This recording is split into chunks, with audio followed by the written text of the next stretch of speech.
Okay, so we will start formally the Speaking Up series program of ICHRRF. We are very honored to have Brett Chapman, who is by profession an attorney, but he is a Native American activist. Uh, he's a very young person and he has achieved quite a lot. He did his BA in Political Sciences in 2007 from University of Oklahoma. He was on Dean's Honor Roll as well as on President's Honor Roll in his bachelor's. Subsequently, he joined University of Tulsa College of Law and he graduated JD cum laude in 2010. He was again on Dean's Honor Roll and he got an Excellence Award for the Future, getting highest grade in Native American law. And in last 10 years, he has been fairly active. He has done a lot of public service in 3 legal districts in state of Oklahoma. He was assistant district attorney. Then for a year, he joined the law firm of Gibbs, Armstrong, Borochoff, Mulligan, and Hart. And for last 3 years, he's in solo practice of his own.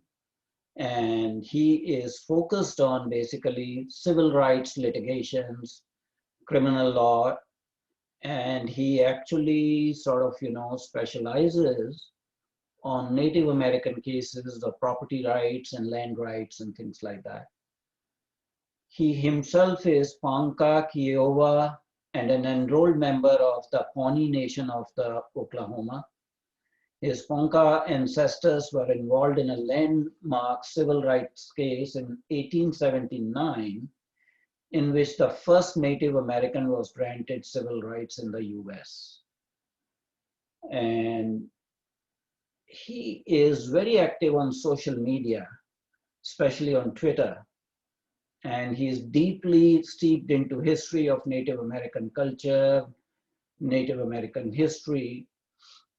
So without further ado, I will invite Mr. Brett Chapman, Esquire, to deliver his lecture on Native American cultural genocide and ethnic cleansing in North America.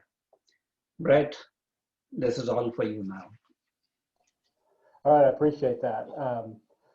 One thing I wanted to start off saying on this is when it comes to this type of discussion, when you're talking about genocide and horrible things like that, where, the thing that it calls to mind when you're talking genocide, people just automatically, it's just a one-word reaction. Well, there must not be any more of them left, or that just so many died. And especially here in the United States today, when people hear that word, they see in their daily lives and society here today, they don't run into Native Americans or what they picture in their head to be Native Americans. Because we look, just what I'm wearing now, that's the same thing you guys would wear out. So people don't tend to see us. And so when you say genocide or things like that, people, it kind of really corroborates, it gives them like a confirmation bias in a way of these things they already thought, like, well, there's not any left. That's just must be why there's all the white people here, why they're all gone. But one thing that's important throughout all this is the concept of a survival narrative. And that is, notwithstanding all of these things that are horrible. And I mean, they it is 90% when you hear about these figures over the time of colonialism, from the amount of Native Americans that were here before Columbus to now. Yeah, it is a stark contrast of how few are left compared to that, but there is still a lot, and that the cultures for Native Americans are quite vibrant and still alive today. And starting off with this, what, with that in mind, is the importance of this concept. I think anyone watching this with that in mind of their personal biases or what they think of Native Americans is this concept we'll be talking about of settler colonialism. And here in the US today, no one really thinks about colonialism at all in the United States, because here, this is just the way it's always been, or like this is the way how we live, how the world looks today is just the way it's supposed to be. And so no one really thinks why are things, why do Native Americans talk about colonialism? Why do people from India talk about colonialism? And why is it important for indigenous peoples across the world? Well, it's very important because the reason that the people are here, that European settlers and the descendants thereof, the reason they're here is because of this concept of settler colonialism. And that is, they did not just come to take resources and take them back home. That would be the definition of colonialism. They came to stay. And so when you look at this in the modern viewpoint, there is, you see this movement today of people trying to reconcile history today. And so you see a lot of talk about like the Civil War, the Confederacy, slave owners, things of this bad past that we have to reconcile with. And so one thing that is very important for all of this, that has gone on since 1492 to today, is that none of this has ever stopped. It's still ongoing. And as I talk a little bit about the history, I kind of want to bring that up from then to now. And let's see, let me try to get this map up here that I had before.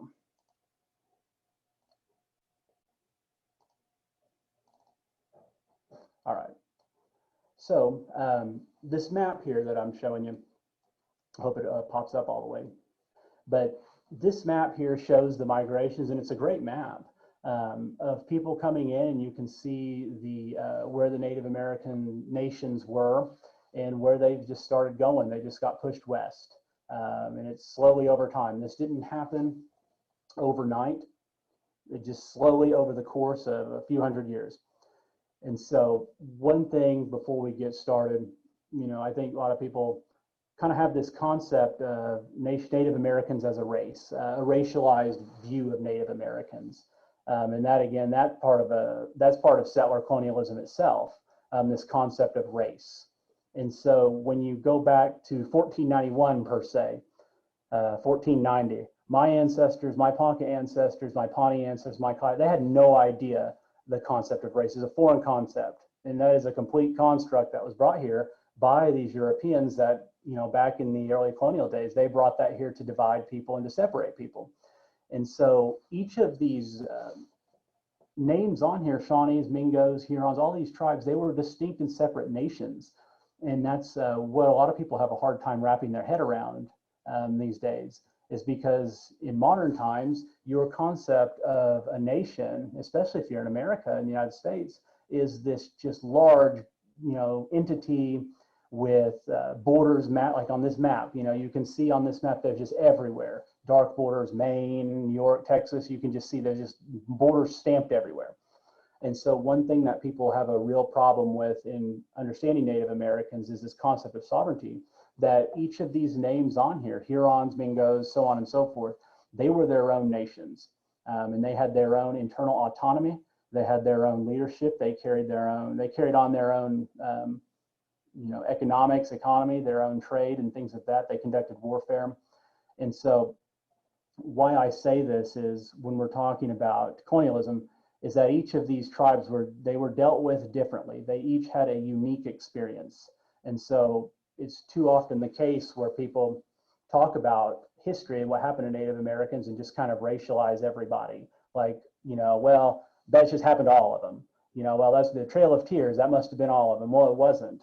The Trail of Tears was just 5 out of what are now 574 federally recognized Native American nations in the United States.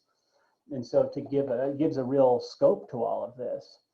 And, kind of getting into the beginning of it, we'll go back to prehistory, but so what part of settler colonialism is when these settlers, in 1607, I believe, when England landed near Jamestown, what made them more dangerous really than the Spaniards and the French, than any of other that came before them, is that they came to stay, this concept of them coming here to stay.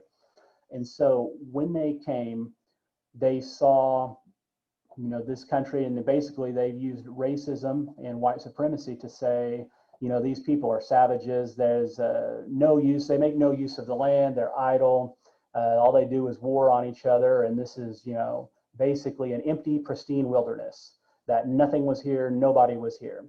And this is a myth that is used to justify, in a way, them being here and these nations and institutions that are built up thereafter.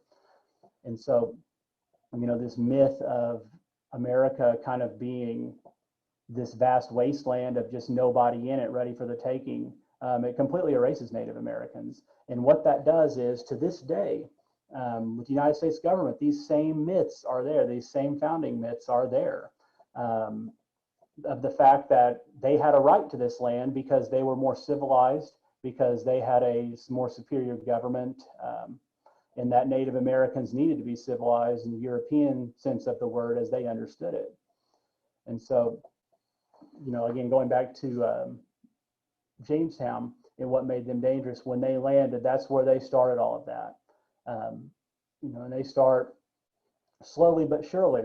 And they're down there, and when the thing about the British people or the English at Jamestown is they actually encounter quite a large Native American nation, which was actually a confederacy of several tribes of Powhatan. And this was a large state. It was very populous. And you can contrast that up in New England, where the so-called, the Pilgrims, so-called, where they land up there. And they have a number of smaller Native American tribes, a number of smaller tribes that have their own struggles and conflicts amongst each other. And so what you see, the difference between Jamestown and in New England is that these colonists early up there in Massachusetts, they figured out how to start playing them off one another up there. And that's a real thing you see continue all throughout history, is them playing one nation off from another. And they make good use of that, and they start wars, and those continue all the way until about 1900, which is, when you think of the time period that was carried on, it's a long time. And that's each of these tribes, each of 574, from New England all the way over to Oregon, California, and Alaska. They're each getting it at a different time. So, I'm about to get a drink there. And so when I go back to these, this concept of settler colonialism and these founding myths, yeah, it's really dangerous for us here today, because again, these are so incorporated into people's beings here, and there needs to be kind of a period of, reconciliation with that, because this is all of this stuff, when we talk about what happened to these settlers hundreds of years ago, maybe the person that's not Native American, or they just don't think it's just ancient history. It's just happened as long ago as, like, Jesus Christ in the year zero, that it's so long ago. But this actually does have quite the impact today, because in a way it is also tied with the oppression of Black people, Black Americans, because they brought Black people to Jamestown down there, and that's where they introduced slavery. And so it's all tied together. And why is that with Native Americans? All of this concept of settler colonialism is always 100% about land, not race, nothing else, racism, nothing else. It's all about land and resources. And that's just the same as regular colonialism, such as that happened over in India and elsewhere, where they're just going over there mainly their main object is to pilfer and to take everything back to, their main city, London, wherever, take it home. But again, it all comes back to land and resources. And so what you see with these early colonists they're setting the stage for genocide and forced relocations and wars, because what part of settler colonialism is they have to remove the indigenous population to get access to this land and territory. And so methodically, they begin doing this down in Virginia, and you slowly see it, through North Carolina, South Carolina with the Cherokees. They come into contact with them. And at each turn, there's efforts by early on the Crown, and also mainly by settlers, individual settlers themselves, that kind of round themselves up into militias. They round themselves up into, basically paramilitary groups, as we would call them today, with very little regard for human life that are Native American, because again, their main object is to steal, take by force, or whatever, the best land, the most productive land that has the most resources on it. Because what you see is that they're wholly motivated by wealth and status and prestige and the ability to get rich. And that's what it all comes down to. And you still see the vestiges of that today in this country and in Western society, that, you know, the thing of somebody making it is how rich they are monetarily, how much wealth they have. And so you see these people, they do it all across the country by the time it's all said and done. And when you look at the ramifications for that today as Native Americans, land is wealth. It always has been, always will be. There's natural resources and land everywhere. Was then, still is now, always will be.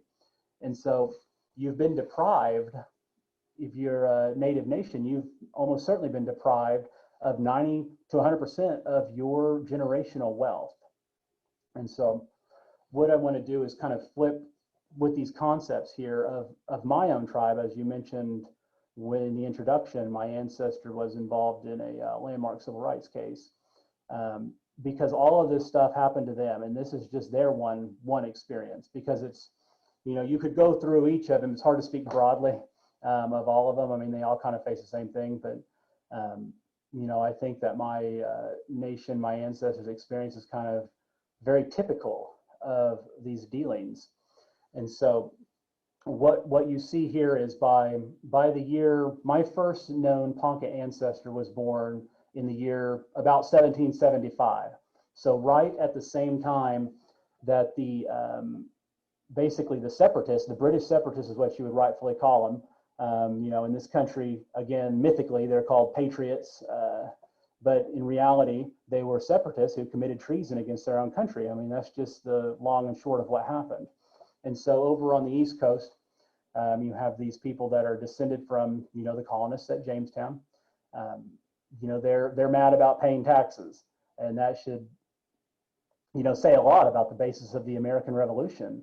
You know, most revolts through history, you kind of think, or you'd like to think, a revolt, a revolution of people, you would wish is a good thing, you know, that they're really throwing off the chains of some oppressor, kind of like in Haiti, where they were the first independent nation that was made up of black people and slaves that had abolished slavery and took over their nation.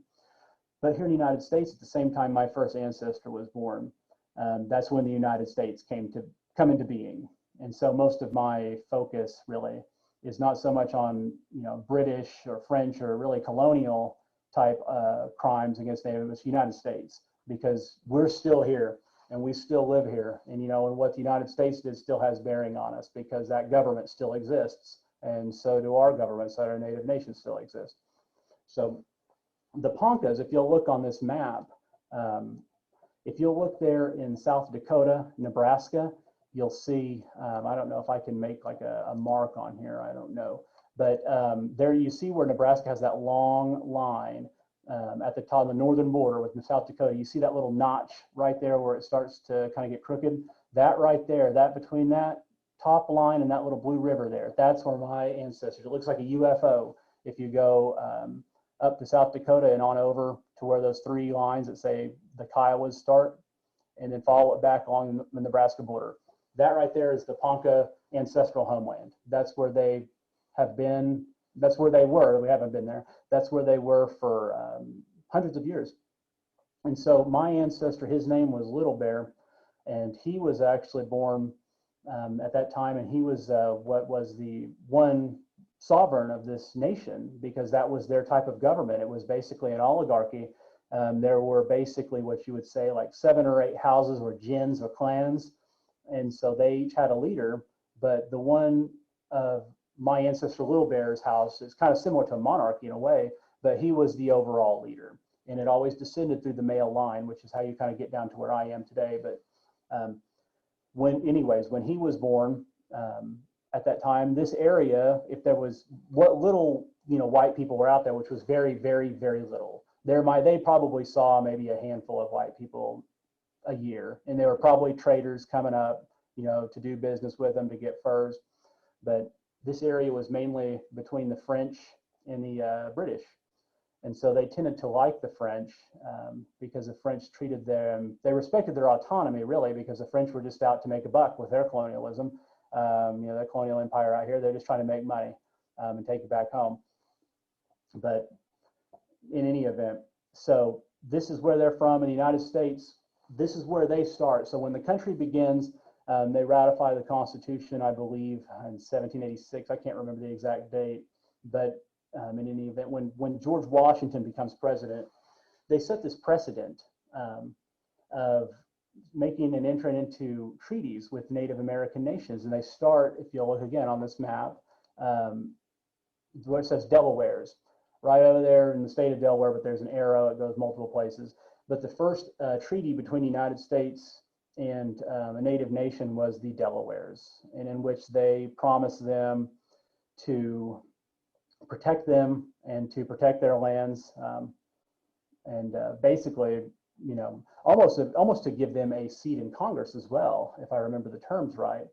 But this is the first treaty they signed with them, and preceding that, what had happened is these nations, usually like the Cherokees in the South, they tended to side with the what is now the U.S. in wars, versus in the North, you just had different ones siding with the British. But so they start this. They start this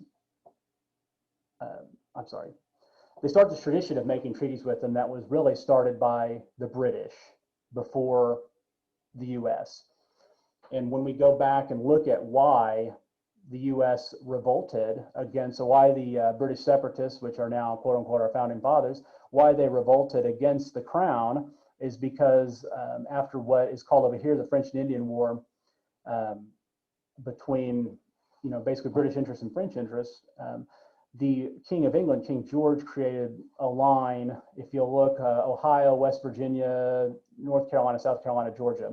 He created a line in 1763 called the Proclamation of 1763.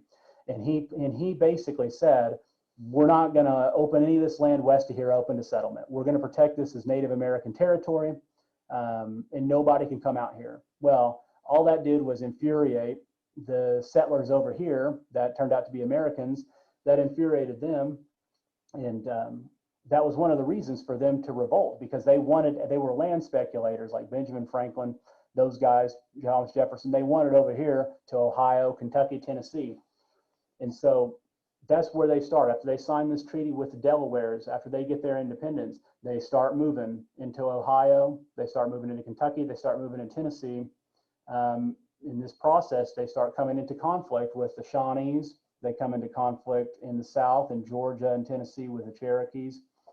And then in Ohio, Indiana, and Michigan, they come into contact with a confederacy led by this guy named Tecumseh. His vision was to start a Native American state to resist. He was going to make a confederacy of all Native tribes to resist any further westward expansion of the U.S. And so he does this, he tries it. He goes around basically from Canada all the way down to Alabama, trying to rally these tribes. And anyways, it comes to a head at what we call the War of 1812. And in this war, Tecumseh is defeated. He's killed. And so when he's killed, it's actually like this glorious thing. And I don't know if I see, let me get this other picture up here. Hold on a sec. All right, let's see if I can get this one up there.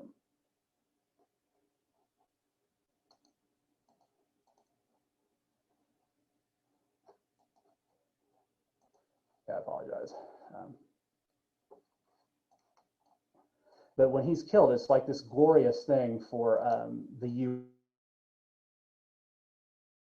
U.S. What he represents a threat to them of their westward expansion tendencies and what they wanted to do. And this right here is what I'm showing you is the Capitol Dome, which people, when it was just attacked last month, people were saying is that's a symbol of our democracy. That's a symbol of freedom. That's everything we are.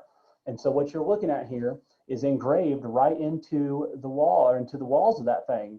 And what it is a picture of a white guy murdering Tecumseh, and they glorify that. That's no different than a Confederate statue that's glorifying some guy lynching a slave. It would be the same as if they put up here right next to him a scene of Martin Luther King getting shot in the head. That's what it is.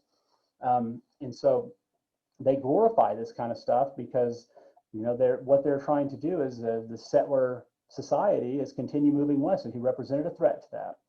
And so Tecumseh, after he dies, unfortunately, the U.S., this is when they start the Monroe Doctrine. This is when other European nations like the British, who aligned with Tecumseh, this is when they were told, to stay out of our business in this hemisphere and in America. And so the Native American nations lose any allies to help them stand up to the U.S. interest in moving further westward. And so this has some real ramifications, because we'll go back to the other map here. It has real ramifications, because once they defeat, murder and kill Tecumseh, then they're getting into Illinois, Wisconsin. Now they're getting into the banks of the Mississippi. And this is 1815, 1820s or so. And so you remember where I said my ancestors were there in South Dakota, they're kind of creeping closer to them. And so at this time, they start wars with this guy named Black Hawk, he was a leader of the Sac and Fox, and he was a great leader. He resisted the U.S. in a similar way of Tecumseh there in Iowa. And of course, it ends in the same way. The Iowas are defeated, and his alliance is defeated, and they continue moving west. And so by the year, I would say by the year 1820, 1830 or so, they're finally where that arrow ends, where it says Iowa, at the tip of that arrow, that's where my ancestors' lands really started. And so they're right on their doorstep right about then, at least of, pushing tribes that way. And so in the late 1820s, my ancestor signs the first treaty with the U.S. between the Ponca Nation. And all it is a treaty of friendship and peace. And so all it says is basically, you agree, we agree to trade solely with the United States, not France, Britain, anybody else. And then we'll be taken under their protection. So they didn't cede any territory at that time. But when you're getting into the 1820s, what happens here is a pretty seismic shift in U.S. Native American policy with regard to this forced relocation. Because when you're also going on at this time, this is when Andrew Jackson takes office, and he is from what was called then the West, which was Tennessee and Kentucky. Settlers down there in the South were wanting to have more territory. It's all about land. They're wanting to have more land to make plantations and to continue the spread of slavery because it paid for them. And so basically he's a populist. All these people, these settlers and land interests down in the South, he gets to take office because they want him to to remove Native American title from that land, to remove them themselves from that land as quickly as possible. And so in the year 1830, he passes what's called the Indian Removal Act. It's passed by Congress, signed by him. But what it does, there's a number of tribes down here, and they're all large. The Cherokees, the Creeks, the Seminoles, and up here in the Northwest, Indiana and Ohio, the Delawares, Mingos, where it says prairie tribes move to Eastern Plains. This area of Oklahoma and Kansas and part of Nebraska becomes known as the Indian Territory. And so there is probably about 30, I would say maybe 20 to 30 nations all along what is now this eastern border of these three states. And so when they move all of these, they force the removal of these tribes, and what it does is it kills a number of them. So the total people from the South, these five nations, there's 100,000 citizens of the Cherokee Nation, the Creek Nation, the Choctaws, the Seminoles, and then the Chickasaws. It kills about 16,000 of them as a direct result. But when the survivors get down to Oklahoma, what it does is there's other tribes still there that they haven't dealt with. In Oklahoma and Kansas, there's the Osages. In Oklahoma and Nebraska, that's where my ancestors were. So you're seeing, as a result of this settler movement to take over lands of these tribes further east, like in Georgia, that my ancestors probably never even heard of Georgia or have never been down there, nothing, knew it existed. They're getting affected by it at this point in time. And so when all these other nations, these native tribes come into this area here in the Great Plains, what you really see is a rush for resources, because at this point now they're fighting each other. Again, this is what I mentioned earlier. One of their tactics is to kind of set other tribes on one another, separate people. And so my ancestors at this time, they really find that there's a lack of game, of food, because you're starting to see more competition from larger, more powerful tribes. And so this begins this kind of vicious cycle of the U.S. government not fulfilling their treaty obligations with the Ponca. They just kind of let them languish out there. They don't care. And in fact, that's kind of part of the scheme. They have no interest in them. They know that they're going to get to their land one day. That's their real only interest in it. And so it's a real bad period because these other tribes, if you look in Minnesota, the Sioux, that's a very large and powerful nation. And it's very powerful. And they're really the hegemon in the territory.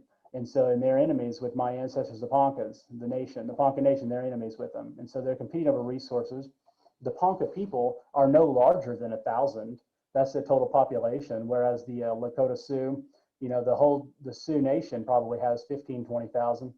And then south of the Poncas is probably 20,000 Pawnees. So what you see is their lives really start to deteriorate when Little Bear, at this point in time, and he's an elder by this time.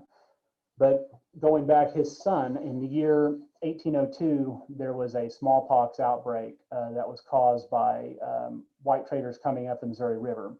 And so this was one of the first outbreaks for the Ponca, and it was especially devastating. Probably killed 80% of them. But what they do, these native nations do after these catastrophes like that, is they reproduce, they have a ton of little kids running around because they know it. And so within a year or two, there's tons of infants because they're trying to repopulate. And so one of those kids born after this 1801, 1802 smallpox outbreak was my great-great-great-great-grandfather. His name was Iron Whip, and he was born at this time. And so when we're going back, when he's about in his 40s and Little Bear is in his 70s, in this time I'm talking about, 1840, 1845, what happens is the Mormons, and many people probably know the Mormons from Utah.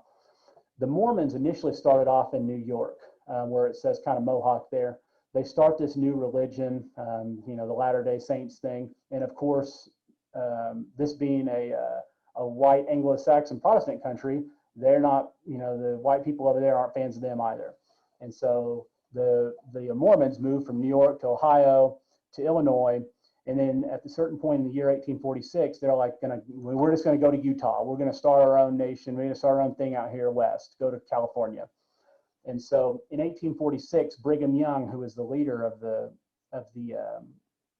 Mormons, he stops in Nebraska when they're marching across this trail, stops and my ancestors meet him and agree to let them stay there for the winter of 1846, 1847 with them, because my ancestors knew that from word of mouth, that the Mormons had a cannon with them, which would help them with their enemies, right? The Sioux, the Lakota Sioux on top of them, that's their enemy nation. And so they thought this cannon could help them. But what happens is these white people, this might have been unwittingly, probably was, because they were good to him in the short time they knew him. But at this point, Little Bear magically dies, and his son, who was named Two Bulls, he magically dies too. It's clear from inference that the disease killed both of them. And so once Two Bulls died, this was Iron Whip, my great-great-great-great-grandfather's brother. And so once his brother dies, he becomes the main chief. And so he sends them on their way, the Mormons on their way. And throughout the 1840s, and 1850s, 1860s, they just kind of continue languishing on. But now I want to kind of talk about Indian removal. When we talk about the Indian Removal Act, most Americans today, if they know anything about it at all, because they've whitewashed it out of history, if they know anything about it at all, they think that it happened, and it all happened in the 1830s, and it was Andrew Jackson to blame for all of it. Like they removed every tribe then, and that was just the end of it. And really, that's where Native Americans stopped getting mentioned in history books, as if this policy of removal and ethnic cleansing, if it just stopped, and it didn't, and it continued on. It did not stop there. And so this, again, this kind of a interregnum here of, I guess, between the Indian Removal Act 1830s and the Civil War in U.S. history books today is just all about slavery and, the kind of the nationalist fight over that between North and South. But when that gets to a head in about the 1850s, there's something in 1854 called the Kansas Nebraska Act. And so what that did was they were trying to figure out whether, Nebraska and Kansas would be this territory. Again, in Nebraska, you look, that's where my ancestors' ancestral land is. They tried to figure out whether this territory was going to come into the United States as free or slave. And so in the history books today, it just makes it sound like, that was just their territory. Like, well, that was already theirs. It was just a question of whether it was going to be free or slave. Well, it wasn't. There was hardly any white people out there at that point in time. But what they were wanting, the reason it became a national emergency is because this nationalist thing, this sectionalism between this, what to my ancestors was a foreign country, they had no interest in, the dealings between the North and the South in the U.S. They couldn't care less. It had nothing to do with them. But in history books today, we're written out of it. We're collateral damage. No one cares what happened to us because we had to go to make room for these people that came in.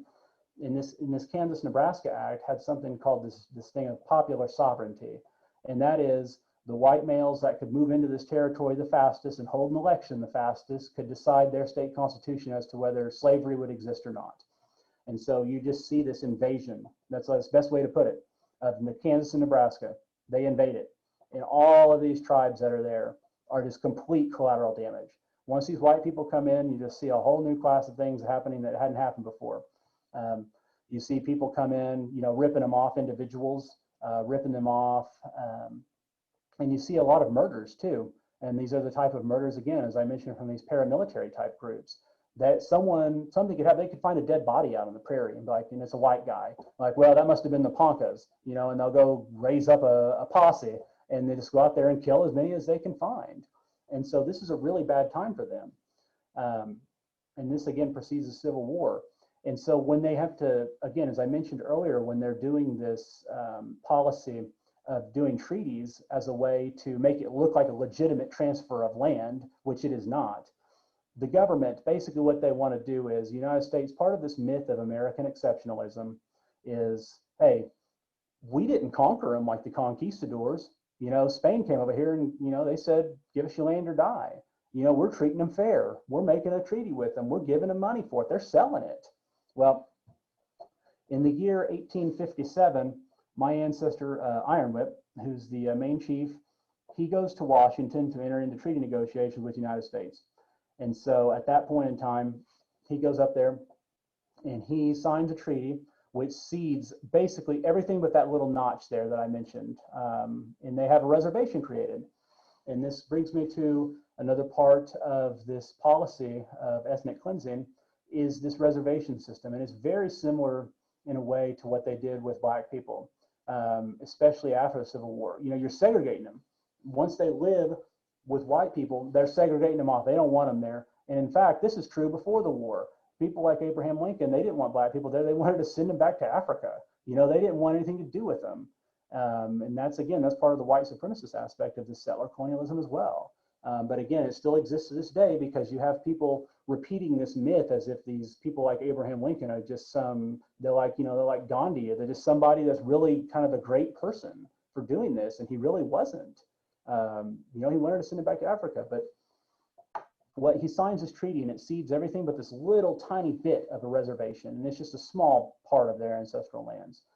And so this is known as the reservation system. And by this time, the U.S., what their policy was, it had kind of shifted from outright Indian removal. What they wanted to do was confine them on these reservations all throughout the West and just have them on doing their little thing and then have white people take their land that they sold. And of course, these reservations they put us on were the least productive land. It was the worst possible land because they took the best bottom lands for farming and things like that for themselves.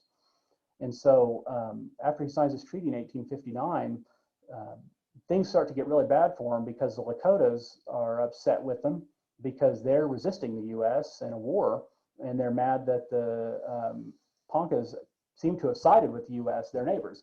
And so despite the fact the U.S. government promises to protect my ancestors, the Poncas, the Lakotas raid them and start killing them because they're out for resources too. They're fighting a war against the U.S. and they're in the middle of nowhere. They have to get horses. That's just kind of the way it is. And so the Poncas again are collateral damage of that, and they asked the U.S. many times for assistance, and they never honor that treaty. And so the 1860s is a really terrible time for my ancestors. And so what happens is they go back up there. In 1865, my ancestor signs another treaty, which actually grants them a little bit of land back, surprisingly enough. And I don't know how he negotiated that, but he did. And so in that treaty, when it's done, again, this makes the Lakotas mad. And at this point in time, the Lakotas start a pretty big war up there. And they actually have a couple successful battles. They're actually pretty successful with it. This chief called Red Cloud. And so in the year 1867, 1868, there's this very important treaty signed called the Fort Laramie Treaty. And this treaty confines the Lakotas. I mean, it doesn't confine them, it gives them marked territory. And of this Lakota territory, the small little bit that's the Ponca's territory was sold by the United States without the Poncas being there to the Lakota, their deadly enemy. So they basically, in violation of treaty with the Ponca, gave their land away to their mortal enemy. And so all this does is give the Lakotas, they're like, hey, it's ours now, sorry guys, we've got this war going on, it's ours. And so this is a terrible time for my ancestors. And again, the U.S. is doing nothing. And so what you see at this time, and I'll put this picture up, this is when my ancestors who are relevant to kind of what I'm talking about, and this is a picture I added color to of them. The name's White Eagle and Standing Bear. At this time, White Eagle, he's on the left, that's my great-great-great-grandfather. He is the main chief, about 1868, 1870. And Standing Bear, who's in the upper right corner, he's his vice chief, his second chief. And so at this time, he is, hold on, sorry. Oh, sorry, am I going too, I'm sorry, I didn't know I was going. Yeah, at this time he takes over, and these guys, what happens is over the next 10 years, nothing changes for them. The U.S. doesn't honor their treaty. And so what happens is the U.S. forcibly removes them without despite the fact both of them are holding up copies of the treaty threatening to, fight back, they get forcibly removed to Oklahoma. And so and at this point, 200 or 300 of them die en route. And at this point, Standing Bear, his son dies, and he just is kind of like, well, I'm done, I'm going home. And so he walks back to Nebraska, and en route, he gets apprehended by the U.S. government. And he, instead of going home, which is where they wanted to take him, he goes into a federal courthouse and files for a writ of habeas corpus. And incredibly, he wins. And so he becomes the first Native American to win civil rights at that time. And there's a picture of him. This is in the U.S. Capitol. This is a picture of him. And so for him to be, and this is when he won civil rights, this is 15 years after the abolition of slavery. And even then, even though he won civil rights, it was really just him and a couple other Poncas, because the policy did not end of them dispossessing Native American nations. They still needed the rest of the West, and they continued moving from that point all the way on. They moved on and took what land from reservations. They broke that up, this policy called the Dawes Allotment Act. They wanted to get rid of communal land holdings. And so they broke up land, and it never stopped. And so Native Americans didn't get citizenship in this country and the right to contest like Standing Bear did until 1924. That's not even 100 years ago. And so that kind of gives, an idea of this concept of ethnic cleansing, how that's really never stopped for land. And when, to talk quickly about cultural genocide, when Standing Bear won those civil rights, what their policy was to quote unquote civilize the Indians. And so part of him, when he won that case, he was going, these reformers that were white people in the East, they were pushing this policy, what I mentioned, the Dawes Allotment Act. And what they did was they kind of held their civil rights hostage, and they created these boarding schools. And they had this idea that they would separate these children of people like Standing Bear from their families in Nebraska and South Dakota, send them to, the school, the Native American boarding school, send them to this school in Carlisle, Pennsylvania. And I'll show you one more thing here. Send them to the school in Pennsylvania and civilize them, so to speak. But these schools were just terrible for them. And what they did was they made them ashamed of their heritage, made them ashamed of their culture, and that was part of it. They wanted to make the Indian white. And I just wanted to show this. This is when my ancestor White Eagle, who I showed you, he had to take his son to that boarding school, and you can see the forced separation there, just how it made him feel. That's pretty poignant, I think. He's sitting there, and it's it's talking about just a father being separated from his son there, and that happened. That's just him. That happened to just countless thousands, hundreds of thousands of Native Americans, millions over the years. And so again, all of this stuff is related to this larger concept of land and dispossession of land. And so you see this as just a vicious cycle, and it continues again to this day. People think it's over, but it's not, because they're still holding this territory, and Native Americans are still dispossessed from it. This wealth that other people have benefited from, we have not benefited from. And so it's important to recognize all of this stuff in the past, because it continues today. I mean, that's not long ago that this Standing Bear stuff happened. It's not long ago that this boarding school stuff happened. And this kind of historical trauma and this lack of generational wealth has real impact today, because Native Americans have the highest, double the national average of poverty and unemployment rates, and have for like 50 to 60 years at least, since they've been keeping statistics on it. So it matters. All of this stuff matters. And so I hope people, if they learn anything from this, is just a little bit about settler colonialism, because part of this whole thing, again, as I mentioned about land, is that people today, it doesn't matter if you're just a real, you like Biden or whatever, you're still a nationalist. You still believe of talking about the US Capitol Dome being this symbol of democracy. You still believe kind of in this fairy tale. And so until people get really educated about kind of the stuff I've been saying today, it's not going to change, but it really needs to. I'll wrap it up there. Thank you, Brett. That was. Thank you very much, Brett, for your very lucid presentation. And I think we all have benefited from the depth of your knowledge about Native American history. A lot of things that you brought about we were not aware of. So thanks a lot for taking time and presenting to us. Since we are a small group at this point in time, we will just have informal questions and answers. And in the spirit of welcoming, I would invite the person who has joined for the first time to ask the first question. And I see there is somebody by name Lawrence Shelley.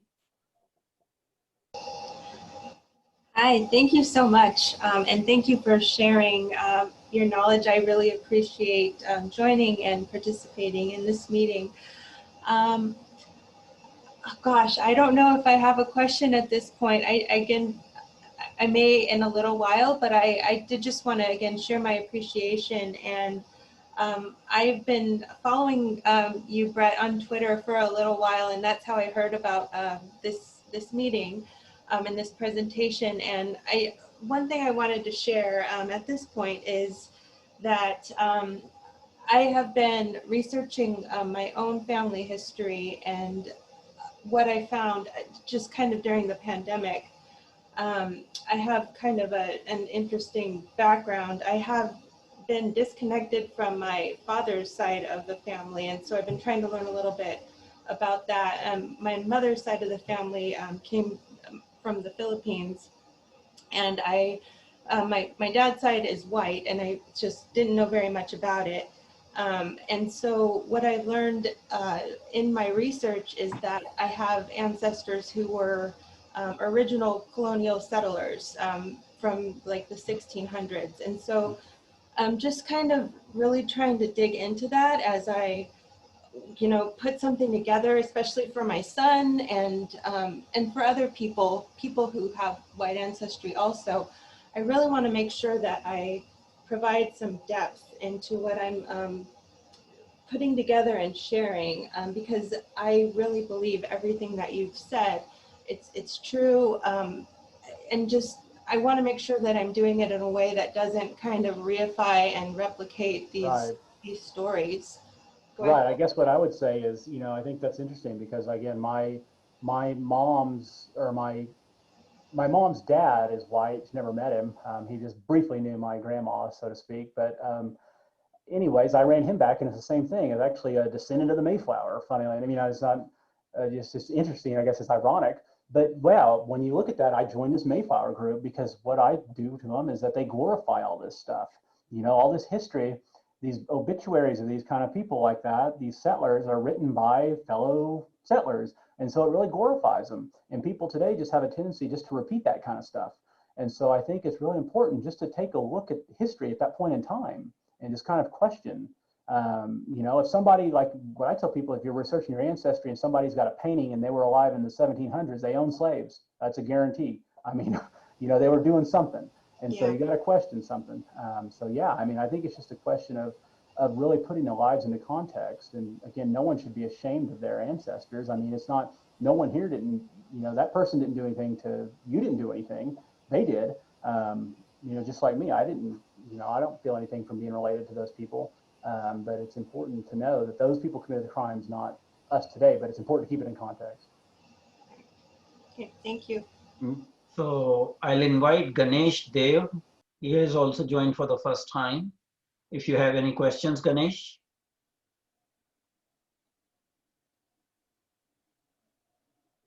I think he's muted. Looks like he's not there, or Ganesh, please unmute yourself. Oh, there you go. Yeah. Yeah, thank you. okay. So thank you, Brett, for the seminar today. I also read the history of Native Americans recently, and I can draw, like I'm from India in Asia, so I can draw a lot of parallels between the way Native American thought process was, various leaders, how they thought when they were fighting against the colonialists.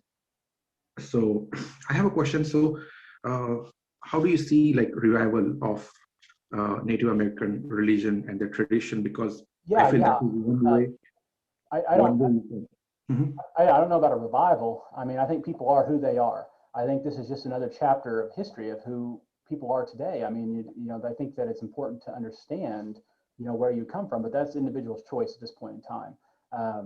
I think because people, my answer to that would be my ancestors that were alive in the 1800s and were traditional then, they were completely different than the ones that were alive 200 years before them. And just that's the march of time. And so their lives have changed in ways those before them had, and just like ours have.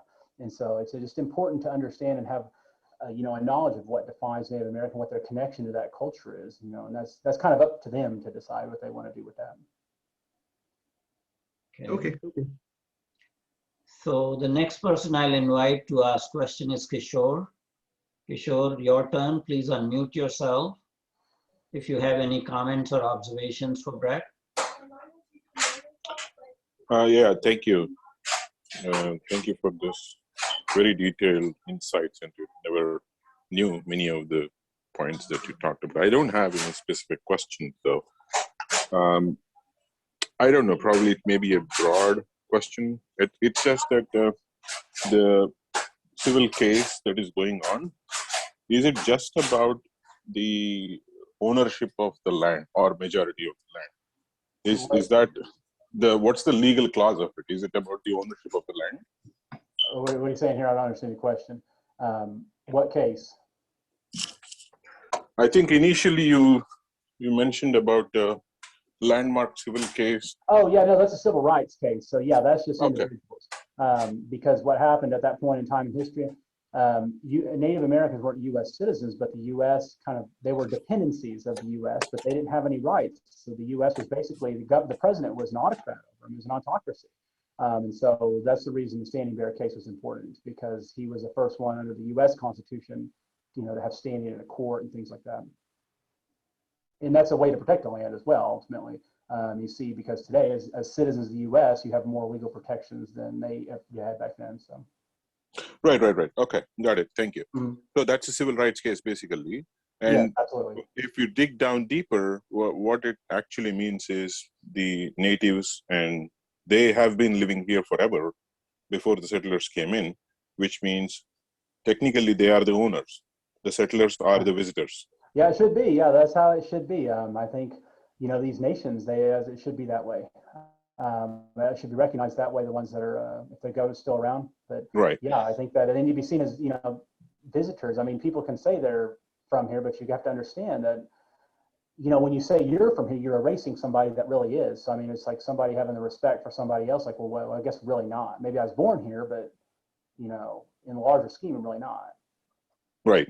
So, given that we have established that the settlers can be looked at as visitors, right?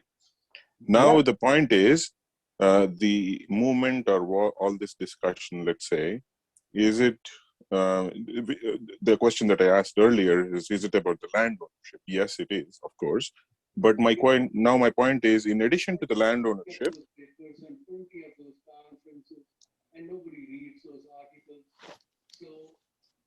I'm sorry, what's that?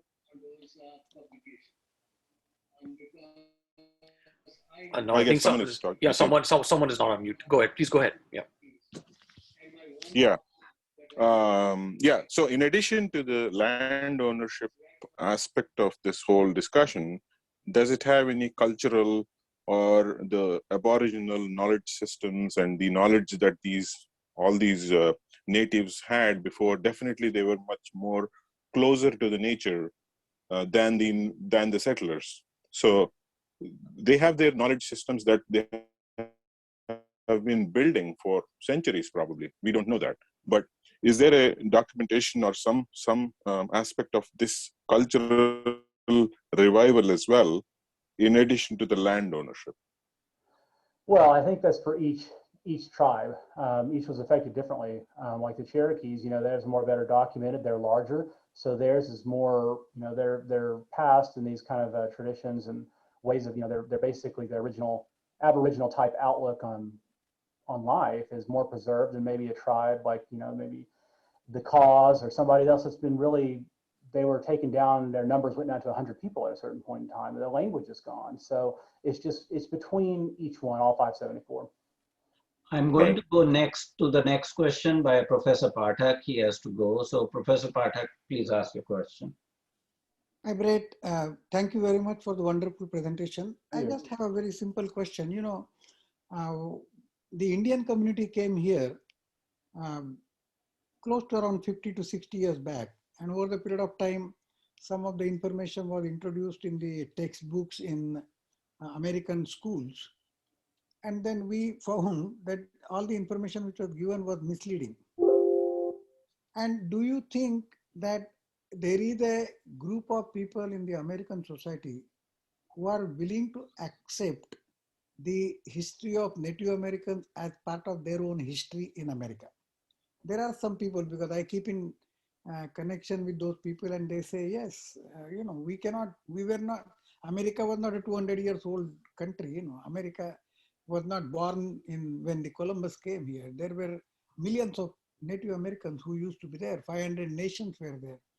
So if there is an effort from the Native American nations to move something which should become part of the history and history books in the textbook taught in elementary school, middle school, high school, or some courses which can be offered, which will talk, because Native American philosophy, whatever little I have studied, is a philosophy for human being in totality, and it is also for total humanity.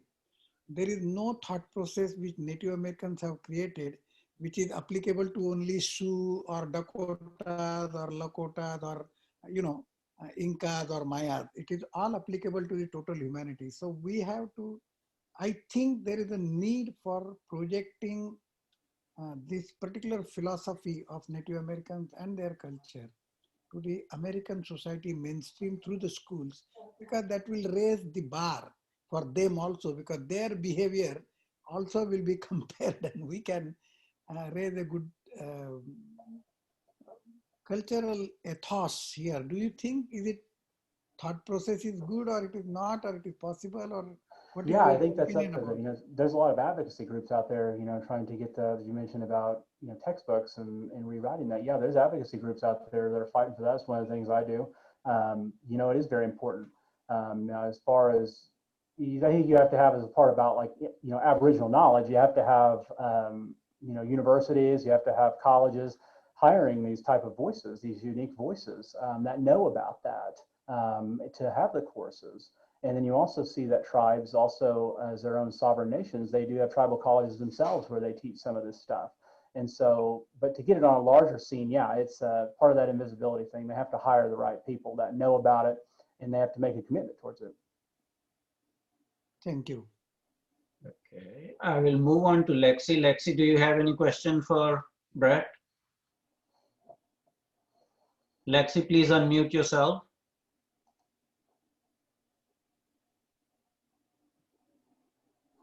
Okay. Did I get it? Yeah. We Okay. can hear you. Sorry. Now, I live in Canada, and I suppose that the Canadian Indigenous people is different from, do you hear? American Indigenous people. And I have been in Canada for about 40 years. And during my living here, how we address these Native people changed from Canadian Indians to Indigenous people of Canada. And now we call them First Nations people. And now, when I came here, when I arrived here, they basically didn't have any history to speak of.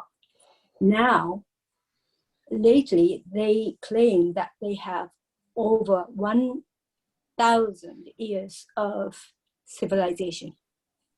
Now, is it same in North America? I mean, in the United States?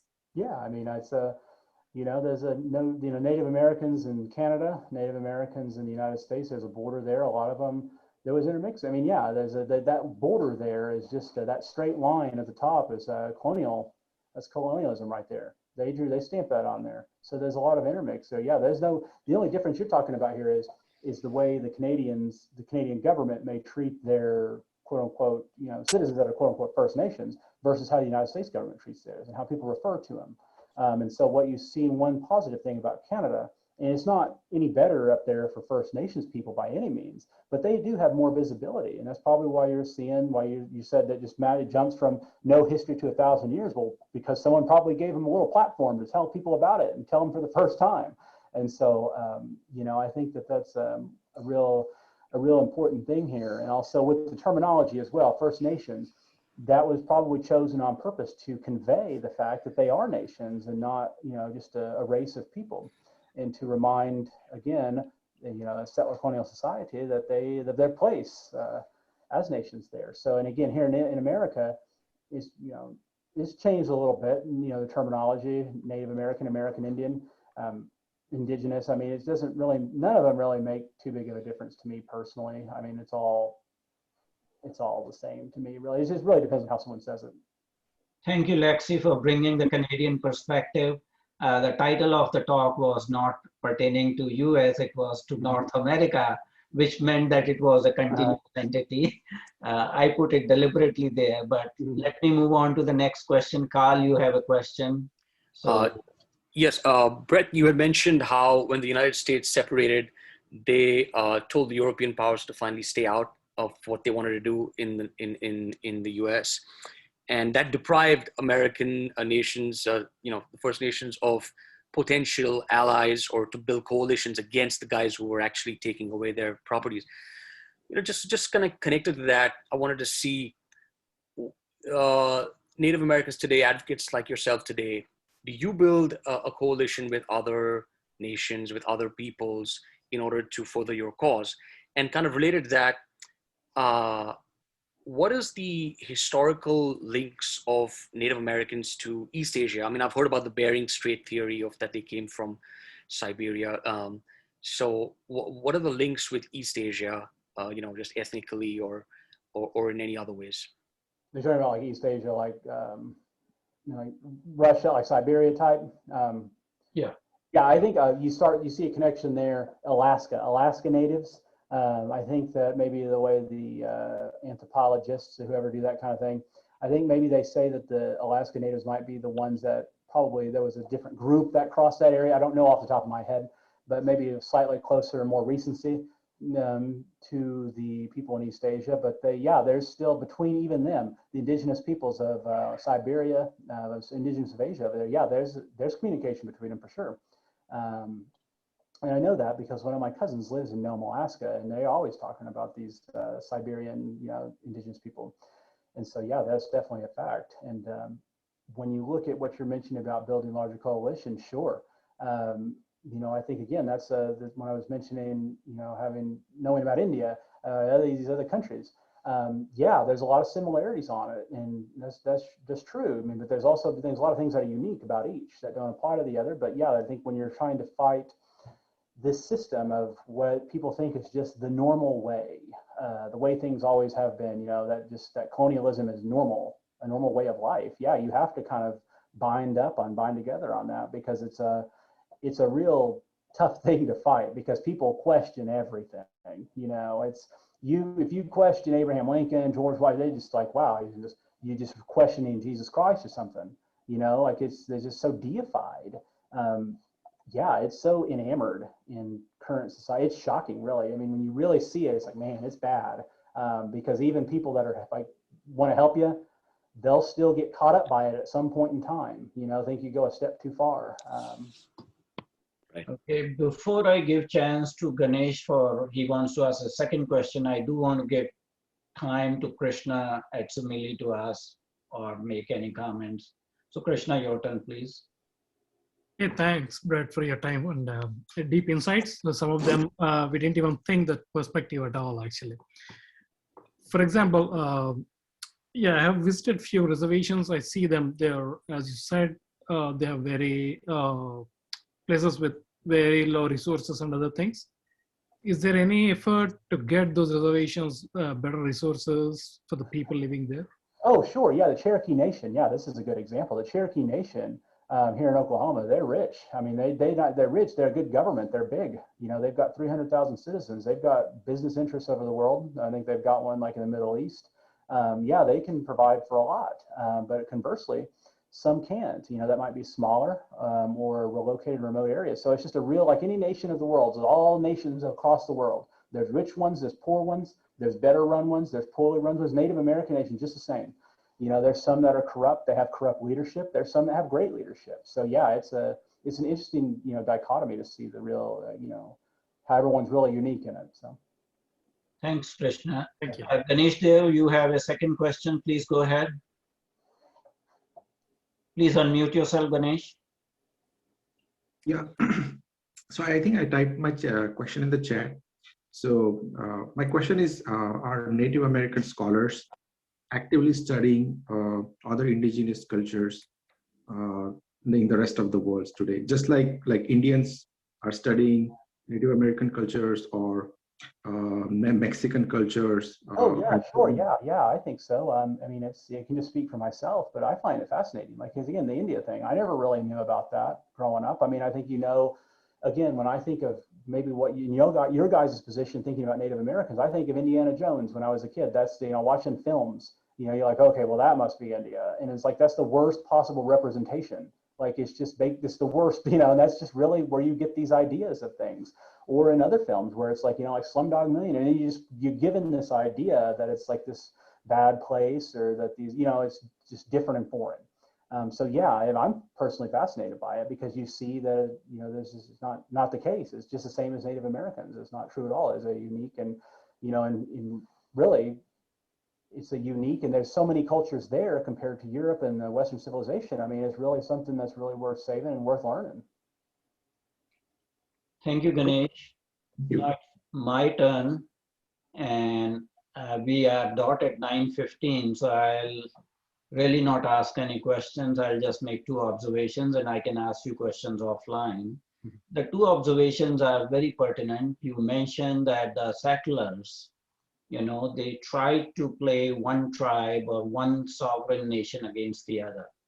If I relate it to India's colonial history, the colonial powers use what we call divide and rule.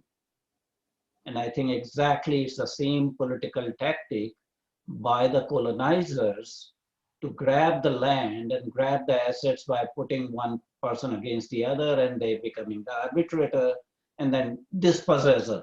Yep. For both of them. So that is one observation from a political point of view. The second observation I will make is that you mentioned or references very tangentially, but in the history of this nation, whatever you call it, the first instance of biological warfare was by the settlers when they gave smallpox infested blankets to the native population, because smallpox was not in the North American continent. It was brought from Europe by the settlers, and they use it as a form of biological warfare. And I think this needs to be written about. And the political establishment needs to be shamed about use of this as a biological warfare against an unsuspecting population. Yeah, and I'll tell you, when I was mentioning, someone asked a question earlier when I said, you know, even when I mentioned the fact that you could say things and even someone that's, you know, that's otherwise on your side, like a Biden supporter or somebody that's more progressive or liberal, you know, you'll say things and they'll think it's one too far. That's one of them.